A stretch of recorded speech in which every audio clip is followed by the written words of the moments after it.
नमस्कार दोस्तों, जय Dhanvantari. Welcome to my YouTube channel Ayur vital. आज हम डिस्कस करने वाले हैं CRAV 2026 का फुल पेपर, जिसमें आपको आंसर्स क्लियरली बताए जाएंगे, ऑप्शंस भी बताए जाएंगे, ताकि आप एलिमिनेशन टेक्निक को कैसे यूज़ कर सकते हैं इसके बारे में आपको आइडिया मिल सके। और हम डिस्कस करेंगे ताकि आप एनालाइज कर सके कि आपका इस साल का स्कोर CRAV का कितने तक आ सकता है। तो आज हम 1 to 50 क्वेश्चंस डिस्कस करेंगे। अगले वीडियो में हम आगे के क्वेश्चंस डिस्कस करेंगे। तो अगर आप एनालाइज करना चाहते हैं इस पेपर को, अपने स्कोर को, तो मेरी वीडियो अंत तक ज़रूर देखें। तो पढ़ते हैं पहले क्वेश्चन की तरफ। तो पहला क्वेश्चन था कि पोषकलावत ये किस शास्त्र से रिलेटेड है। तो इसके ऑप्शंस में शल्य तंत्र, शालाक्य तंत्र, अगत तंत्र, ऐसे ऑप्शंस दिए गए थे। तो इसका सही आंसर था शल्य तंत्र। सुश्रुत सूत्रस्थान का पहला जो अध्याय है, वेदोत्पत्ति अध्याय, इन्होंने इसमें दिए हैं शिष्य के नाम: औपधेनव, वैतरणा, औरभ्र, पोषकलावत, करवीर्य, गो, भूर रक्षित और सुश्रुत आदि। तो इससे हमने रिलेट किया है कि पोषकलावत ये जो है ये शल्य तंत्र से या शल्य शास्त्र से रिलेटेड है। अभी बढ़ते हैं नेक्स्ट क्वेश्चन की तरफ। So the next question is, according to Kashyap, कुकुनक में कौन से दोष है। काश्यप ने बताया है रक्त और कफ का दोष का इन्वॉल्वमेंट बताया है कुकुनक में, और सुश्रुत ने बताया है त्रिदोष प्लस रक्त का इन्वॉल्वमेंट। अभी बढ़ते हैं नेक्स्ट क्वेश्चन की तरफ, दैट इज थर्ड क्वेश्चन। तो जैसे कि इसके पहले भी CRAV में ऑथर और उनके ग्रंथ, या फिर ग्रंथ देख या फिर ऑथर देके उसका ग्रंथ पूछना, या फिर ग्रंथ देके उसका ऑथर पूछना, ऐसे भी क्वेश्चंस पहले बहुत बार आ चुके हैं। और मेनली ये जो क्वेश्चंस है वो आयुर्वेद इतिहास से आए हैं, जो अपन ने अगर अगर पारिक के नोट्स भी पढ़ लिए तो उसमें बहुत है। ये पारिक के नोट्स से ही क्वेश्चन आया हुआ है, जो आयुर्वेद प्रकाश के ग्रंथकार पूछे गए थे। तो इसका आंसर था माधव उपाध्याय या फिर Acharya Madhav. Okay, so next question पे आते हैं। नेक्स्ट क्वेश्चन पूछा गया था प्रभाकर वटिका रोगाधिकार। ये भैषज रत्नावली में से क्वेश्चन आया है। तो भैषज रत्नावली में इसका रोगाधिकार हृदय रोग बताया गया है। इसके पहले भी औषधि कल्प उनके रोगाधिकार पूछे गए हैं। इस पेपर में भी चरक चिकित्सा के बहुत सारे रोगाधिकार पूछे गए थे। भैषज रत्नावली से 2 रोगाधिकार पूछे गए थे, वो आगे के क्वेश्चंस में आएंगे। तो इसका आंसर है हृदय रोग। Okay, so next question is कुष्ठांत परपटी अकॉर्डिंग टू रसवाक भट्ट। तो इसका क्वेश्चन ऐसे था, एक्चुअली थोड़ा ट्रिकी क्वेश्चन था ये। इन्होंने पूछा था कि रसवाक भट्ट के अनुसार कुष्ठांत परपटी को दूसरा नाम क्या है, या कुष्ठांत परपटी को ही और क्या बोलते हैं। तो रसवाक भट्ट ने कौन सा ग्रंथ लिखा है, रसरत्न समुच्चय, और कुष्ठांत परपटी मतलब इन्होंने बोला था कि ताम्र परपटी बोलना चाहते थे। ये जो ताम्र परपटी है, इसके 2 रोगाधिकार है, जो अलग अलग ग्रंथकार ने अलग अलग बताया है। जैसे कि ताम्र परपटी का रसरत्न समुच्चय या फिर रसवाक भट्ट ने जो बताया है वो है कुष्ठ, और योग रत्नाकर ने जो बताया है वो है कास। तो इसका आंसर जो है, जस्ट अ सेकेंड, इसका सही आंसर जो है वो हो जाता है ताम्र परपटी। या फिर इसका कुछ वाइस वर्सा भी पूछा होता, फिर भी आपको आंसर करते आना चाहिए था कि ताम्र परपटी का रोगाधिकार रसवाक भट्ट के अनुसार कौन सा है, ताम्र परपटी, तो वो है कुष्ठ, और योग रत्नाकर के अनुसार कौन सा है, तो वो है कास। सो नेक्स्ट क्वेश्चन पे बढ़ते हैं। फलरज फॉर विरेचन ऑफ विच ड्रग। मतलब पूछा गया था कि जो फलरज है वो निम्न में से कौन से द्रव्य का फलरज विरेचन के लिए यूज करते हैं। तो उसमें ऑप्शन थे, एक पुतिका नाम से था, इंद्रवारुणी था, कंपिलक था। तो इसका राइट आंसर वो कंपिलक। ओके, सो अभी नेक्स्ट क्वेश्चन पे बढ़ते हैं। पूय शोणित गंधी स्राव किस बाल ग्रह में बताया गया है? तो अकॉर्डिंग टू वाग्भट ये क्वेश्चन था। तो स्कंद अपस्मार इसका आंसर है। इससे इसे हम ऐसे भी याद कर सकते हैं कि स्कंद अपस्मार, अपस्मार मतलब कन्वर्जन्स आते हैं। तो जब भी बच्चे को कन्वर्जन आते हैं तो वो गिर जाता है और उसको लगता है, और शोणित का और पूय का स्त्राव होता है। तो पूय शोणित गंधी स्त्राव इज इन स्कंद अपस्मार। और बालग्रह से दूसरा भी एक क्वेश्चन आया था, वाग्भट के अनुसार उसकी संख्या पूछी थी। तो वाग्भट के अनुसार इसकी संख्या है 12। शारंगधर के अकॉर्डिंग भी 12 ही संख्या है। काश्यप ने 10 संख्या बताई है। ओके, तो हम इसको कैसे याद रखेंगे? शावा शावा जो सॉन्ग है, शावा शावा, वो 12 बार है। तो शारंगधर और वाग्भट ने बालग्रह की जो संख्या बताई है वो बताई है 12। और संख्या के इसमें सुश्रुत के अकॉर्डिंग नासारोग की भी संख्या पूछी गई थी। तो नासारोग की संख्या है सुश्रुत के अकॉर्डिंग 31। ये है सर, नाक और 30 और 1। नासा रोग की संख्या जो है वो 31। इसे हम रिवाइज करेंगे। नेत्र रोग की संख्या सुश्रुत ने बताई है 76। नासा रोग की अभी बताया मैंने 31। ओके, और कर्ण रोग के 28।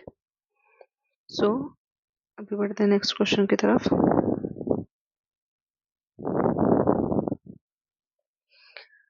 अभी ये सर्प विश्व वेग पूछे थे अकॉर्डिंग टू सुश्रुत। तो इसमें पहले पेपर में सर्प विश्व वेग कितने हैं इतना ही पूछा था अकॉर्डिंग टू सुश्रुत, या फिर अकॉर्डिंग टू चरक ऐसे नहीं पूछा था। तो बाद में करेक्शन आया था क्लास में कि सुश्रुत के अकॉर्डिंग कितने हैं सर्प विश्व वेग। तो इसका आंसर है 7। और अगर चरक के पूछे तो इसका आंसर है 8। ओके, और चरक ने विश्व एक चिकित्सा अध्याय जो 23rd है चिकित्सा स्थान में, उसके चिकित्सा के उपक्रम कितने बताए थे? तो वो है 24। Okay, it is 24। चरक चिकित्सा अध्याय में से विश्व एक चिकित्सा के ऊपर सामने क्वेश्चन है, वो आपको आगे दिखेगा, हम आगे डिस्कस करेंगे उसको। ओके, सो अभी नेक्स्ट क्वेश्चन की तरफ बढ़ते हैं। सो नेक्स्ट क्वेश्चन इज शस्त्रकर्म। सुश्रुत के हिसाब से कितने शस्त्रकर्म कितने होते हैं ऐसा पूछा था। तो सुश्रुत के हिसाब से जो है शस्त्रकर्म वो होते हैं 8, और चरक के हिसाब से कितने होते हैं वो 6।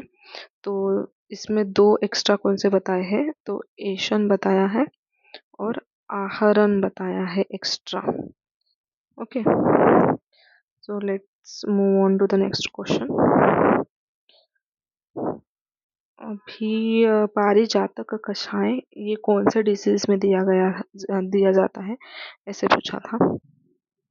तो पारिजातक कषाय के बारे में मुझे डाउट है। अगर आपको इसका कंफर्म आंसर पता है तो प्लीज़ कमेंट में कमेंट कीजिए। इसके आपने कौन सा टिक किया वो मुझे ज़रूर बताइए। मैंने रुद्र से टिक किया है, उसका रेफरेंस मैं ढूंढ रही हूँ, मिल नहीं रहा है। अगर आपको मिल जाए तो please comment. Okay, so let's move on to the next question, 30 number question. So लवन मेह कम्स अंडर, हाँ, तो लवन मेह जो है वो वातज प्रमेह के अंदर, वातज प्रमेह के या पित्तज या फिर कफज प्रमेह के अंदर आता है, ऐसा क्वेश्चन था। तो ये आता है कफज प्रमेह के अंदर, लवन मेह कफज प्रमेह। इसको हम ऐसे भी कर सकते हैं कि कफज, कफ श्वेत होता है, लवन भी श्वेत होता है, तो लवन मेह जो है वो कफज के अंदर आता है। ओके, सो अभी 14th क्वेश्चन देखते हैं। हृदयावरण ट्रीटमेंट इन विच डिसीज। तो ऐसा क्वेश्चन था कि निम्न में से कौन से रोग में हृदयावरण नाम की चिकित्सा की जाती है। स्टार्टिंग में ये क्लिक नहीं हुआ था, आपको हुआ था नहीं हुआ था पता नहीं, लेकिन स्टार्टिंग में ये ऐसे डायरेक्टली क्वेश्चन नहीं क्लिक होता है। तो इसका आंसर था विश्व वेग चिकित्सा। उसमें ऑप्शन थे उन्माद था, कास, श्वास, ऐसे भी ऑप्शंस थे। तो इसका आंसर है विश्व वेग चिकित्सा। मैंने आपको पिछले ऊपर के क्वेश्चंस करते हुए भी बताया था कि विश्व वेग चिकित्सा से आगे भी क्वेश्चन आया है चरक से। सो जो 24 चरक ने बताया है, 24 चिकित्सा उपक्रम, उसमें उन्होंने हृदयावरण चिकित्सा का भी उल्लेख किया है। ओके, सो अभी नेक्स्ट क्वेश्चन की तरफ बढ़ते हैं। 15th क्वेश्चन, एरंड तेल को गोमूत्र के साथ एक महीने तक कौन से डिसीज में लेते हैं, ऐसा क्वेश्चन था। तो उसमें श्लीपद के थे ऑप्शंस या फिर शोथ के थे, इसमें थोड़ा सा कंफ्यूजन है। अगर आपको याद आ रहा हो तो कमेंट में ज़रूर बताइए। तो उसमें कफज श्लीपद या फिर कफज शोथ, ऐसा कुछ तो भी था उसका आंसर। अगर आपको कंफर्म पता है तो कमेंट में ज़रूर बताइए। अभी बढ़ते हैं नेक्स्ट क्वेश्चन की तरफ। नेक्स्ट क्वेश्चन था कि योगराज का रोगाधिकार पूछा गया था। ये भी चरक चिकित्सा से है। इसमें ऑप्शंस थे पांडु, वात व्याधि, और वात व्याधि के और भी 2-3 थे, जैसे ये था उरुस्तंभ वगैरह कुछ तो भी था उसमें। तो इसका आंसर जो है वो है पांडु। ओके, और पांडु में और सुवर्ण माक्षिक आदि योग भी बताया गया है। आप उसको याद रखिए, सुवर्ण माक्षिक आदि योग भी बताया गया है पांडु में। अगर किसी को इसमें कंफ्यूजन हुआ होगा और वाद व्याधि उसने टिक किया होगा तो गलत हो गया है उसका। योगराज रसायन के बारे में पूछा गया था। योगराज गोकुल, महायोगराज गोकुल का लॉजिक यहाँ पे नहीं लगाना था। ओके, तो इसका आंसर था पांडु। अभी नेक्स्ट क्वेश्चन की तरफ बढ़ते हैं। चरक चिकित्सा से आप देख रहे होंगे क्वेश्चंस आए हैं, भरपूर क्वेश्चंस आए हैं, AIPGT में भी आते हैं। ओके, तो अभी 17th नंबर का क्वेश्चन देखते हैं। पंचकर्म निषेध कौन से व्याधि में बताया है? ये बहुत बार आया है और आपको इसको देखते बराबर भी आना चाहिए आंसर। इसका आंसर है उरुस्तंभ। उरुस्तंभ में पंचकर्म नहीं करते हैं, उसमें क्या करते हैं? क्षपन, संशमन और शोषण करते हैं। ओके,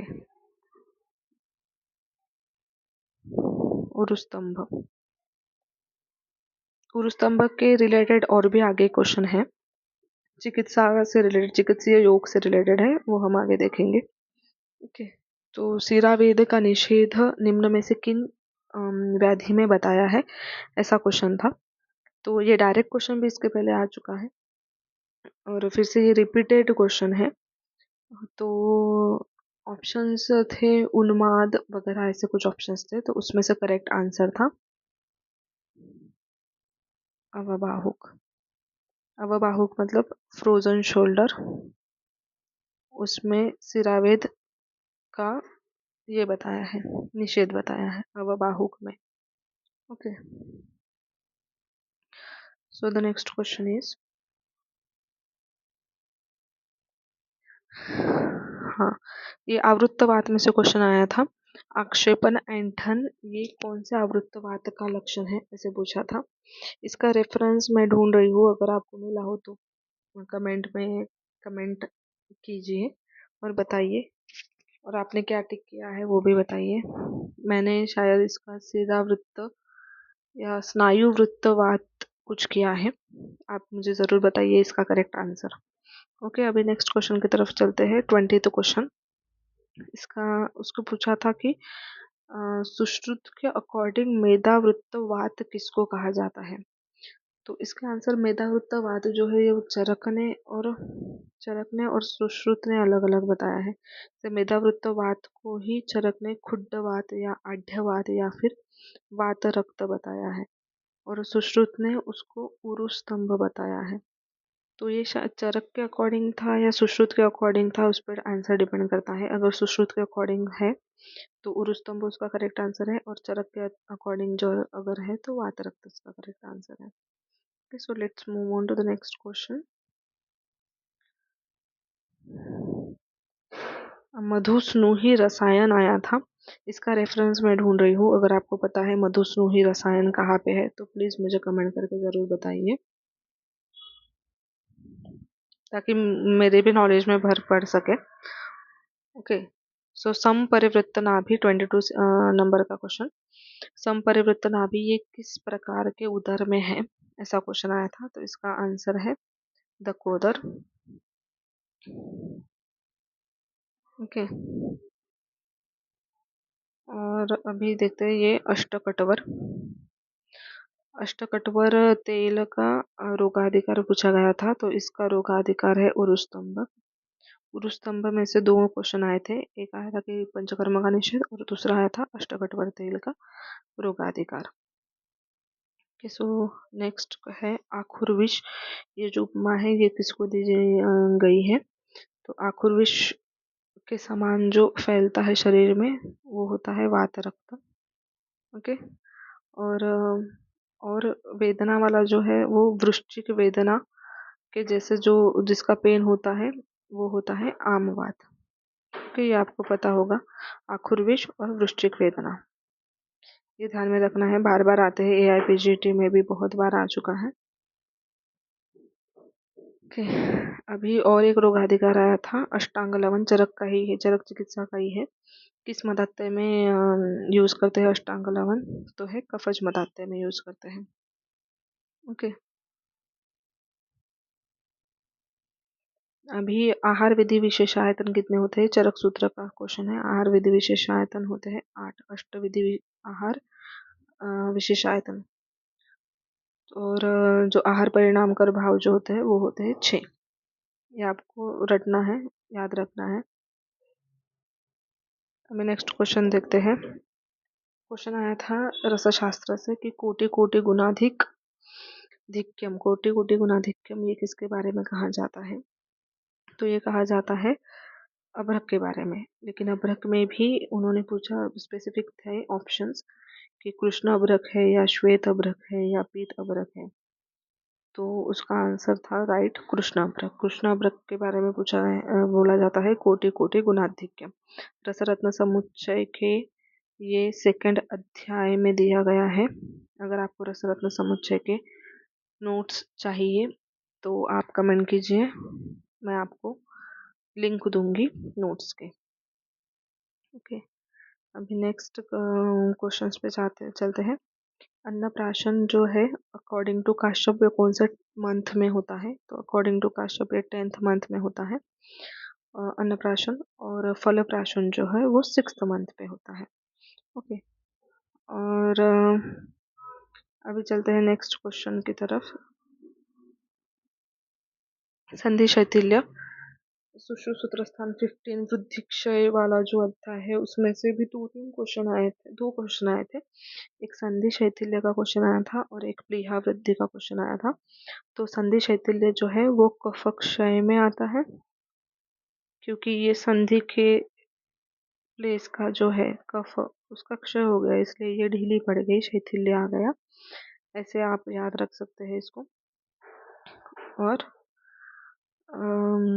प्लीहा वृद्धि कब होती है, मेद वृद्धि में होती है। प्लीहा वृद्धि, मेद वृद्धि, ये भी बहुत बार आ चुका है। आई होप आपने सही टिक किया होगा। अभी नेक्स्ट क्वेश्चन की तरफ बढ़ते हैं। हरताल का केमिकल फॉर्मूला पूछा गया था। रसशास्त्र में से भी आए थे, 4-5 क्वेश्चंस आए थे। जैसे हमने ये देखा कोटि कोटि गुणाधिक्यम। अभी हरताल का केमिकल फॉर्मूला पूछा गया था। तो हरताल का केमिकल फॉर्मूला है AS2S3 और मनशिला का है AS2S2। ओके, हरताल को ही कहते हैं ऑर्पिमेंट और मनशिला को कहते हैं रियल गार। ओके, और हरताल क्या है, येलो कलर का रहता है। चलो आगे के क्वेश्चंस की तरफ बढ़ते हैं।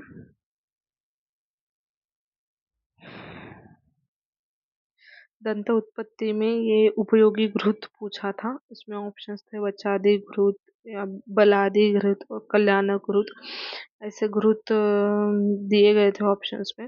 इसका आंसर सही अभी मैं ढूंढ रही हूँ, अगर आपको पता चला है तो आप प्लीज मुझे बताइए, और आप बताइए कि आपने क्या टिक किया है। अभी नेक्स्ट क्वेश्चन की तरफ बढ़ते हैं। तो आया था कि निम्न में से किसको उत्तमा कहेंगे। तो ऑप्शंस में से त्रिफला इसका करेक्ट आंसर था। उत्तमा त्रिफला को कहेंगे। ओके, उसके बाद नेक्स्ट क्वेश्चन जो है वो आया था कि अग्र संग्रह में से आया था, चरक के अग्र संग्रह में से। तो आश्वास करा नाम और फिलिंग द ब्लैंक्स आश्वास करा नाम आया था। तो इसका आंसर जो है वो है उदकम। उदकम आश्वास करा नाम। और ऐसे ही जल से रिलेटेड भी एक अग्र संग्रह में बताया है। वो क्या बताया है कि जल स्तंभनियाना जल के बारे में बताया है। उदक और जल इनका डिफरेंट डिफरेंट बताया है।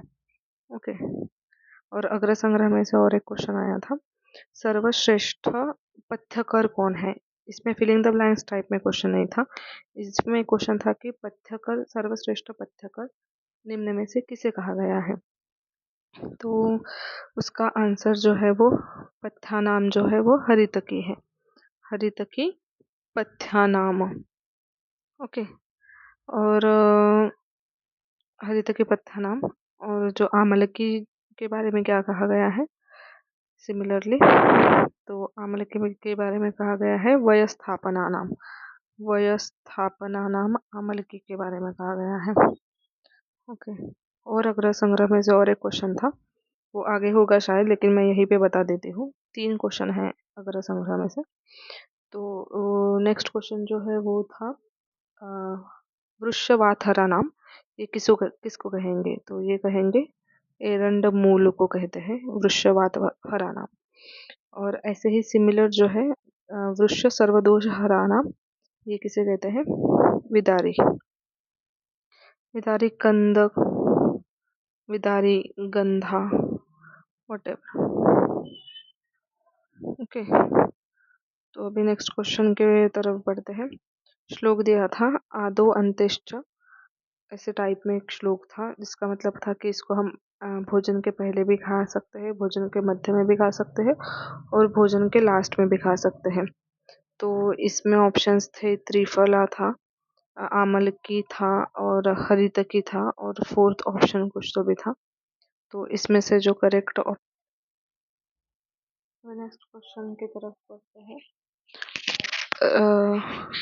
ये आदो अंत्येश्च रास हेतु, इसके बारे में बाद में डिस्कस करेंगे। अभी 38th क्वेश्चन के बारे में भी बाद में डिस्कस करेंगे।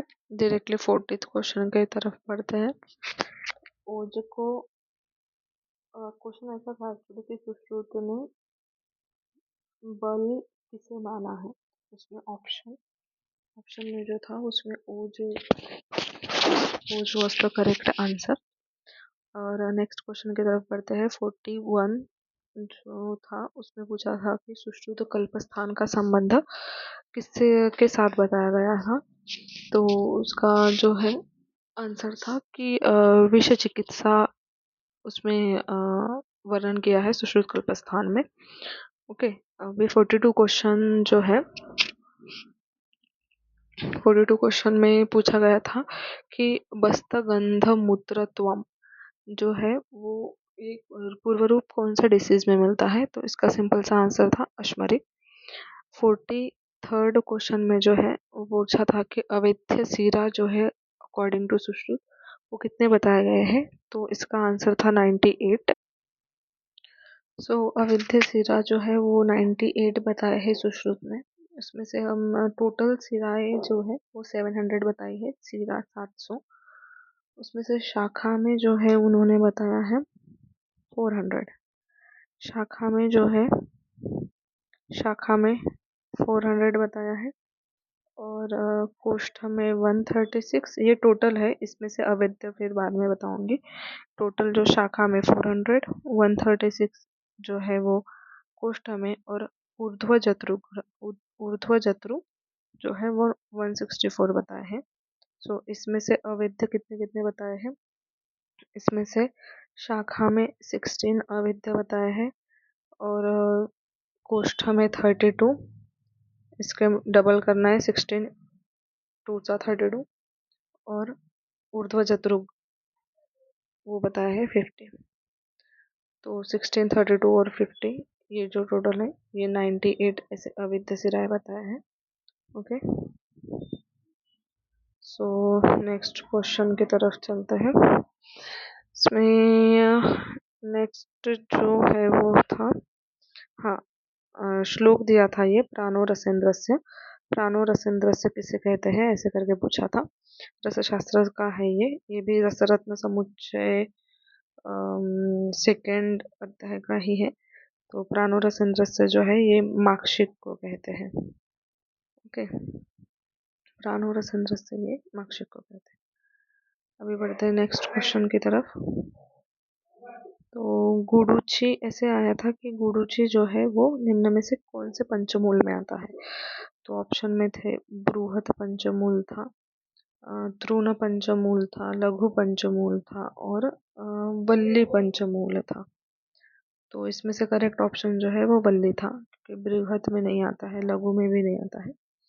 गुडुची की बेल रहती है तो वल्ली पंचमूल में आता है। ऐसे ही गुडुची जिसका करेक्ट ऑप्शन है। ऐसा और एक क्वेश्चन आया था, वो आगे है लेकिन मैं अभी बता देती हूँ कि चरक चिकित्सा स्थान से था वो क्वेश्चन। उसमें से ऑप्शंस में से जो मेध्य रसायन है, मेध्य रसायन कौन सा है ऐसा उन्होंने पूछा था।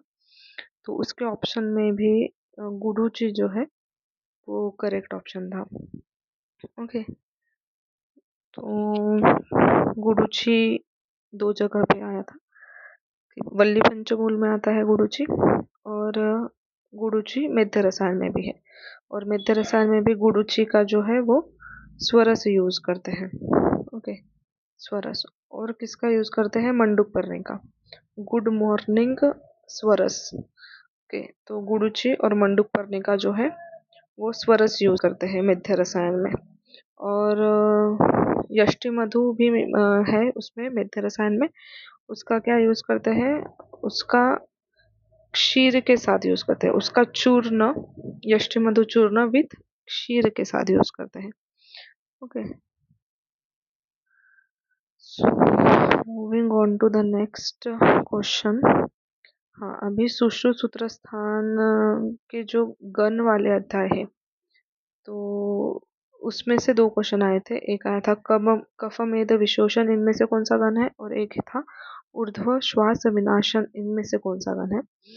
तो जो कफमेध विशोषण वाला था वो शालसरादि गण था और ऊर्ध्व श्वास विनाशन जो है वो था विदारी गंधादि गण।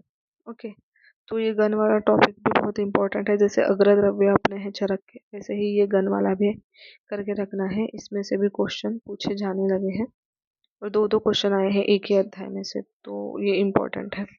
ओके, अभी 48 नंबर का देखते हैं। इसमें से था कि दुष्ट रक्त निमित्त अर्श कौन सा है। इसमें ऑप्शंस थे वात, पित्त था, रक्तज था और सहज अर्श था। ओके, तो दुष्ट रक्त से जो है वो सहज अर्श निर्माण होते हैं। उसका आंसर था ये वाला। ओके, और 49th जो क्वेश्चन है ये आया था कि धैर्य ये किसका कार्य है। तो धैर्य जो है वो शुक्र का कार्य था। ये सेम जो क्वेश्चन है ये 2025 के AIPGET में भी आ चुका है। उसमें मैच द पेयर्स आए थे शायद। हाँ, तो इसमें डायरेक्टली ही क्वेश्चन, क्योंकि वन लाइनर क्वेश्चन आते हैं CRAB में और नेगेटिव मार्किंग भी नहीं देती है, तो ये वन लाइनर में ऐसे क्वेश्चन आए थे। ओके, अभी जो लास्ट क्वेश्चन है 50, इस वीडियो का लास्ट क्वेश्चन 50th नंबर का जो क्वेश्चन है, इसका क्या क्वेश्चन है कि रक्तवाही स्रोतस का मूल स्थान क्या था। इसमें ऑप्शन थे रस, रक्त, रक्त मांस, ऐसे करके ऑप्शंस थे। तो ये दो दो के पेयर में ऑप्शंस थे। ऐसे ही सेम ऑप्शंस और एक क्वेश्चन में थे, वो आगे होगा। तो रक्तवाही स्रोत इसके मूल स्थान में, रस का तो रसवाही स्रोत रसवाही धमनी ही है, रक्त का रक्तवाही है और मांस का रक्तवाही है। तो करेक्ट ऑप्शन जो था वो रक्त प्लस मांस वाला करेक्ट ऑप्शन था। ओके, तो और इसके आगे के जो 50 क्वेश्चंस है वो अगले वीडियो में देखेंगे। अभी बस इतना ही देखते हैं। अगर आपको कुछ भी डाउट है तो कमेंट सेक्शन में कमेंट कीजिए और जो क्वेश्चंस के आंसर्स अभी शॉर्ट नहीं पता चले हैं वो मैं शॉर्ट्स में या फिर नेक्स्ट वीडियो डालूंगी, उसमें मैं बताऊंगी। और अगर आपको वीडियो पसंद आया हो तो सब्सक्राइब करिए, लाइक करिए।